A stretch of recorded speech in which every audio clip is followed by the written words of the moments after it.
உலகம் முழுவதும் உள்ள சன்லைஃப் தொலைக்காட்சி நேயர்களே, உங்கள் அனைவருக்கும் வணக்கம். இது நாட்டு மருத்துவம், நலம் தரும் மருத்துவம், எல்லோருக்கும் ஏற்ற பக்க விளைவுகள் இல்லாத பாதுகாப்பான பணச்செலவுகள் இல்லாத மருத்துவம். எளிய மருந்துகளை இந்த நிகழ்ச்சியிலே நாம் ஒவ்வொன்றாக பார்த்து பழகி பயன்பெற்று வருகின்றோம். இந்த நிகழ்ச்சியிலே ஒரு சில மருத்துவ குறிப்புகளை நாம் தெரிந்து கொள்வோம். தொண்டைக்கட்டு, தொண்டை புண் என்றெல்லாம் வருகின்ற பொழுது இருமல், சளி, சுவையின்மை, தொண்டை எரிச்சல், நெறி கட்டுதல், காய்ச்சல் காணுதல், இப்படிப்பட்ட நிலைக்கு நாம் ஆளாகின்றோம். அது மட்டுமல்லாமல் பற்களுக்கும் ஈறுகளுக்கும் இடையே ஏற்படுகின்ற வீக்கம், இதனாலே இரத்த கசிவு, இவற்றுக்கு ஃபிகஸ் ரிலிஜியோசா என்று தாவர பெயராலே சுட்டப்பெறுவது அரச மரம். இந்த அரச மரத்தினுடைய பட்டை ஒரு அஸ்ட்ரிஞ்சன்ட் என்று சொல்லக்கூடிய மருத்துவ குணத்தை பெற்றிருக்கிறது. Anti bacterial, anti fungal, anti inflammatory, analgesic என்கின்ற மருத்துவ குணத்தை அரச மரத்தினுடைய பட்டை பெற்றிருக்கிறது. இந்த அரச மரத்து பட்டை எடுத்து அதிலே 5 கிராம் அளவு பொடி எடுத்து அதை நீரில் இட்டு நன்றாக காய்ச்சி அதை ஓரிரு தேக்கரண்டி அளவுக்கு வடிகட்டி தேன் சேர்த்து 2 வேளை பருகுவதனாலேயும், சிறிது நேரம் அந்த அரச மரத்து பட்டையினுடைய தீநீரை வாயிலிட்டு கொப்புளிப்பதன் மூலமாகவும் தொண்டைக்கட்டு, தொண்டை எரிச்சல், இருமல், சளி இவற்றையெல்லாம் போக்கி பற்களுக்கும் நல்ல பலத்தை தரக்கூடியதாகவும் ஈறுகளிலே இருந்து கசிகின்ற குருதியை நிறுத்தக்கூடியதாகவும் இந்த அரசம்பட்டை தீநீர் விளங்கும் என்பதை சுட்டிக்காட்ட விரும்புகின்றேன். அன்பான நேயர்களே, கண்களிலே எரிச்சல் ஏற்படுவது, கண்கள் சிவந்து காணப்படுவது, இது பல்வேறு ஃபங்கஸ் என்று சொல்லக்கூடிய பூஞ்ச காளான்களினாலே ஏற்படக்கூடிய ஒன்று. த ஈஸ்ட் இன்ஃபெக்ஷன் என்று சொல்லக்கூடிய வகையிலே புளிப்பு சத்துவத்தை இந்த காளான்கள் அதிகப்படுத்தி பாக்டீரியாஸ் என்று சொல்லக்கூடிய நுண்கிருமிகளாலும் இது ஏற்படக்கூடிய ஒன்று. இப்படி பாக்டீரியாஸ், வைரஸ் என்று சொல்லக்கூடிய நிலையிலே கண்களிலே புளிச்சை ஏற்படுவது, இதை கன்ஜங்டிவிட்டிஸ் என்று ஆங்கிலத்திலே சொல்லுவார்கள். கண்களிலே அழுக்கு ஏற்படுவது, இரவு நேரத்திலே அழுக்கு அதிகமாகி காலையிலே எழுந்திருக்கும் போது கண்களை திறக்க ஒண்ணாமல் 2 இமைகளும் ஒட்டி கொள்வது, துர்நாற்றம் அடிப்பது, கண்கள் கூசுவது, வலிப்பது, காய்ச்சல் ஏற்படுவது, தலைவலி ஏற்படுவது, இவை அத்துணையும் கண்களை பற்றிய நோய்களாக வருகிறது. இதற்கு டாமரிண்டஸ் இண்டிகா என்று சொல்லக்கூடிய, டாமரிண்ட் என்று ஆங்கிலத்திலே சொல்லக்கூடிய புளிய மரத்தினுடைய பூக்கள் ஒரு நல்மருந்தாகி கண்களுக்கு ஆரோக்கியத்தை தரக்கூடியதாக விளங்குகிறது. நம் உணவுக்கு பயன்படுத்தக்கூடியது புளியம் இலை துளிர். இந்த புளியம் இலை துளிரை நாம் பருப்பிட்டு கடைந்து அவ்வப்போது சாப்பிடுகின்ற பொழுது கல்லீரல், மண்ணீரல் நோய்களுக்கு அது மருந்தாகிறது என்று நாம் பார்த்திருக்கின்றோம். இந்த பூக்களை எடுத்து சுத்திகரித்து நசுக்கி விழுதாக்கி கன்ஜங்டிவிட்டிஸ் என்று சொல்லக்கூடிய கண்ணோய் வந்தபோது இரவு நேரத்திலே கண்களின் மேலே அதை பற்றாக போட்டு வைக்கின்ற பொழுது 2 நாட்களிலே அந்த கன்ஜங்டிவிட்டிஸ் என்று சொல்லக்கூடிய கண்ணை பற்றிய பூஞ்ச காளான்கள் அத்துணையும் போய் கண்களுடைய எரிச்சல் அடங்கும், சிவந்த நிறம் மாறும், கண் பார்வை கூர்மை பெறும், ஆரோக்கியம் நிலை வரும் என்பதை சுட்டிக்காட்ட விரும்புகின்றேன்.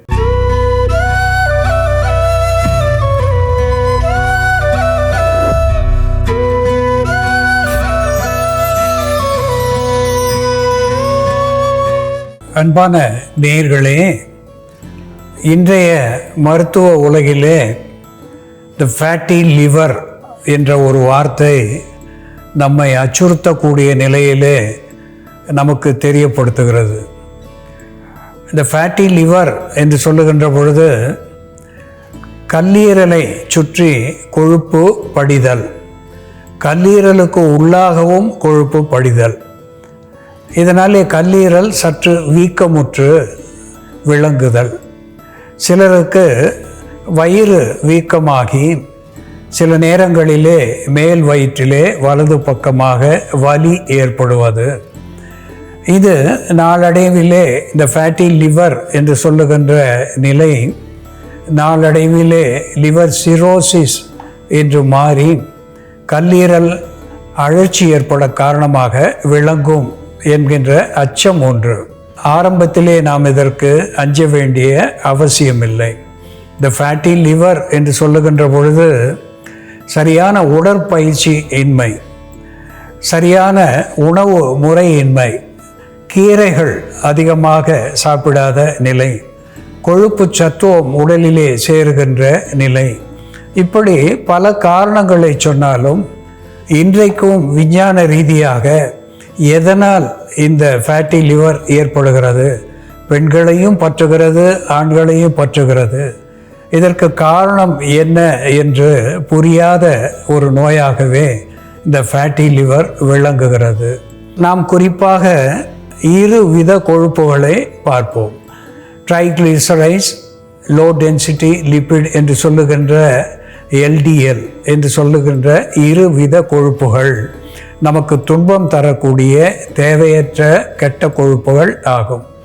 இவை உடலிலே சேராத வண்ணம் கீரைகள், நார் சத்து உள்ள உணவுகள், ஆப்பிள் போன்ற விட்டமின் C செறிந்த உணவுகள், எலுமிச்சை போன்ற உணவுகள், இவற்றையெல்லாம் அடிக்கடி எடுத்துக்கொள்வதனாலே இந்த ஃபேட்டி லிவர் என்பது நமக்கு வராமல் தடுக்கக்கூடிய ஒன்றாக விளங்கும்.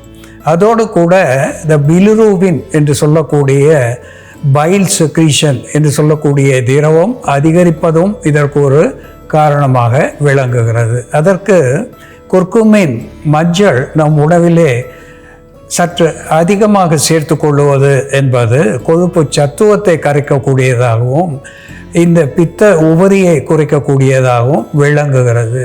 கேஃபின் என்று சொல்லக்கூடிய காஃபி ஒரு அற்புதமான ஃபேட்டி லிவருக்கு, லிவர் சிரோசிஸுக்கு கூட ஒரு மருந்தாக விளங்குகிறது. அன்றாடம் 2 முதல் 3 கப் அளவுக்கு லிவர் சிரோசிஸ் உடையவர்கள், இந்த கல்லீரல் வீக்கம் காண்டவர்கள், கல்லீரலே நீர் சேர்பவர்கள், அவர்களுக்கு இந்த காஃபி ஒரு அற்புதமான மருந்தாகும் என்று விஞ்ஞான அறிவியலாளர்கள் அறிவுறுத்தியிருக்கிறார்கள். காஃபி, மஞ்சள் இவை மருந்தாகிறது. அதோடு கூட அரோமா என்று சொல்லக்கூடிய நம் சமையல் அறையிலே இருக்கக்கூடிய கடுகு, சீரகம், மஞ்சள், சோம்பு, லவங்கம், ஏலம், இப்படிப்பட்ட அத்துணை ஸ்பைசஸ் என்று சொல்லக்கூடிய மசாலா பொருட்கள் அத்துணையுமே கொழுப்பு சத்துவத்தை சேராமல் கரைத்து வெளித்தள்ளக்கூடியதாக விளங்குகிறது. அந்த வகையிலே இன்று ஃபேட்டி லிவர் என்கின்ற நோய்க்கு ஒரு எளிய மருத்துவத்தை நாம் பார்ப்போம், வாருங்கள்.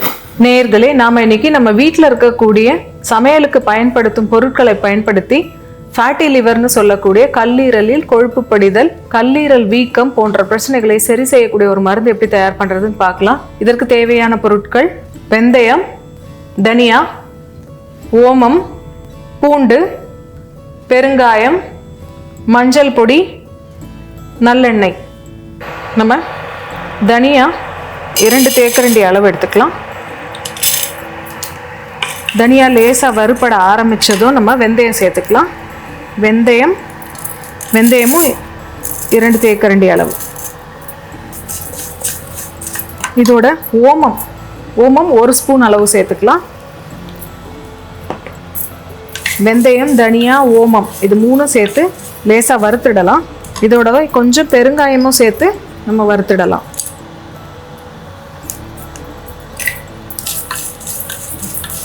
இது தனியாக எடுத்து வச்சுக்கலாம்.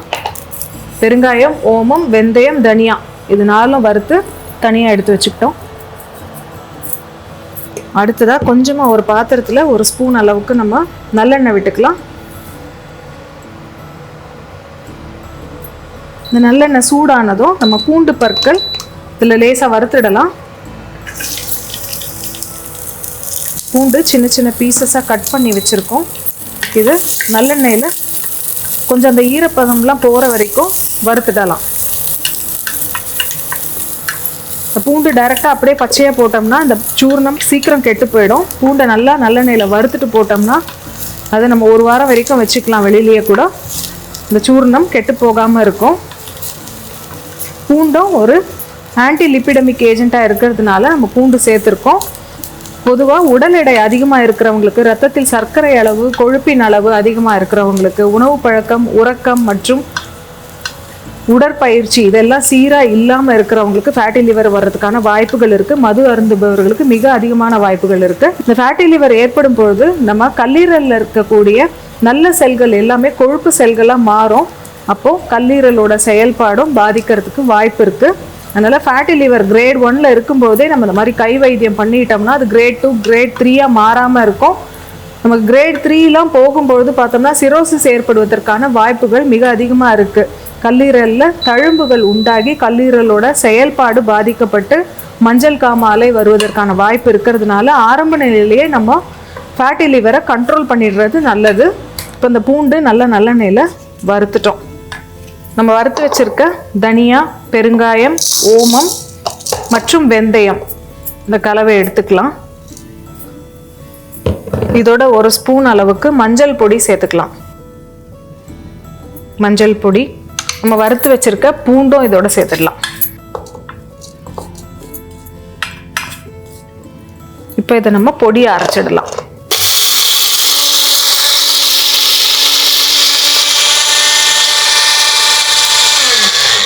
இந்த பொடி இப்போ தயாராகிடுச்சு.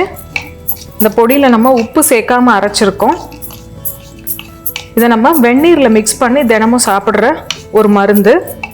இந்த மாதிரி பொடி தயார் பண்ணி வச்சுட்டு ஒரு 10 நாளைக்கு ஒரு முறை நம்ம பொடி தயார் பண்ணி வச்சுக்கிட்டோம்னா தினமும் காலை மாலைன்னு நம்ம உணவுக்கு பின் ஆஃப்டர் ஃபுட் 1 ஸ்பூன் அளவுக்கு எடுத்து நம்ம ஒரு 3/4 டம்ளர் அளவு வெந்நீர் எடுத்து அதில் மிக்ஸ் பண்ணிவிட்டு குடிச்சிட்டு வரும்பொழுது ரத்தத்தில் உள்ள கொலஸ்ட்ரால் அளவும் கம்மியாகும், ட்ரைக்ளிசரைடு அளவு கம்மியாகும்.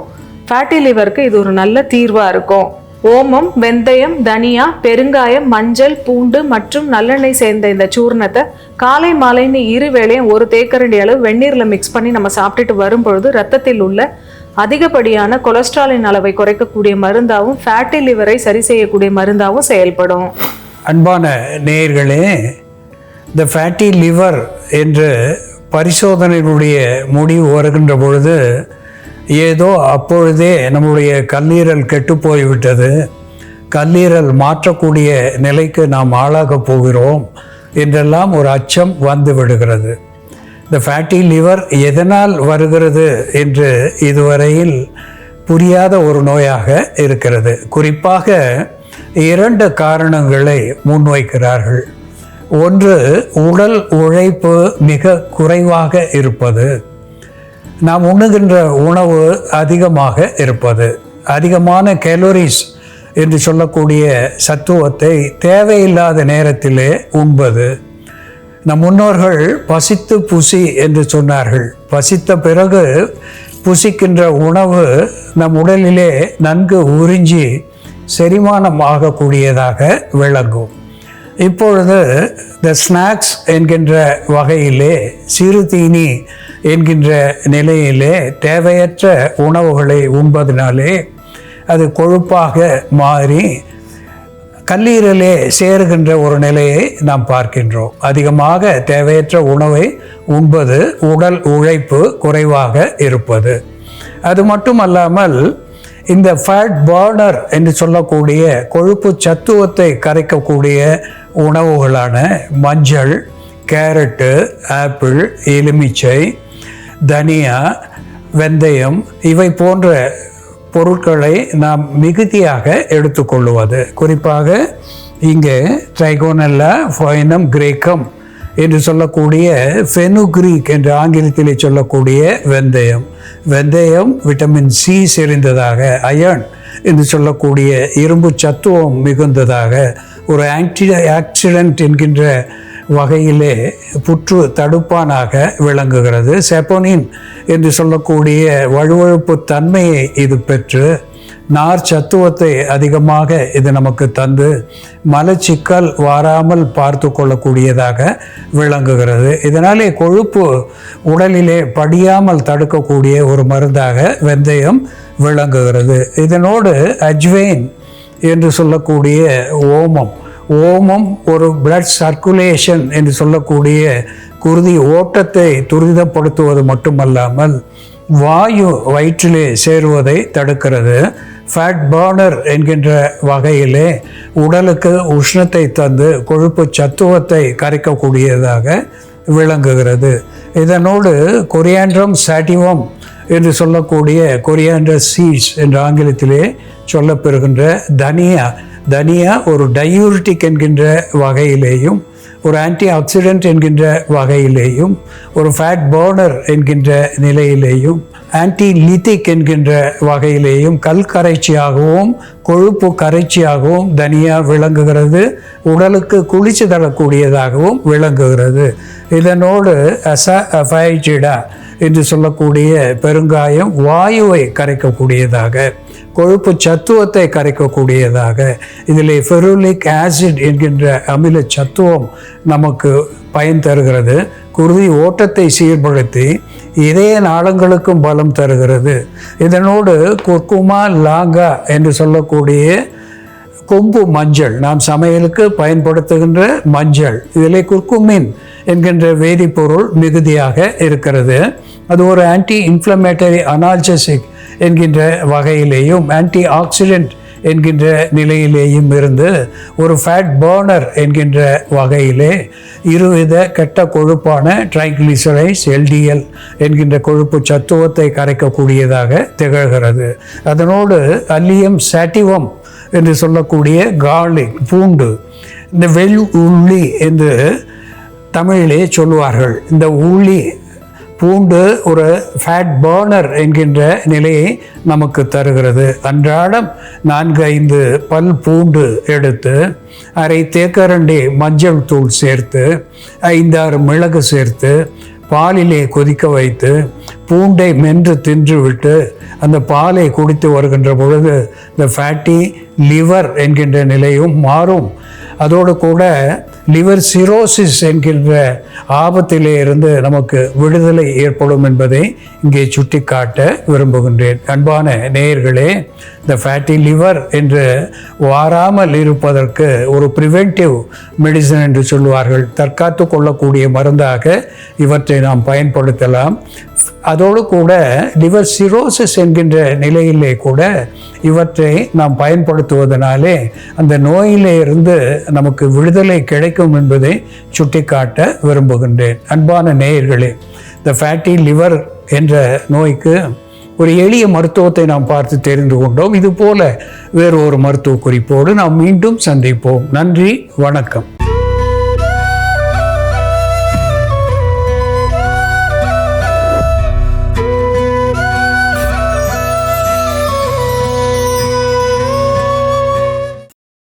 இன்னும் பல வீடியோக்களை காண சன் லைஃப் சேனலை சப்ஸ்கிரைப் பண்ணுங்க.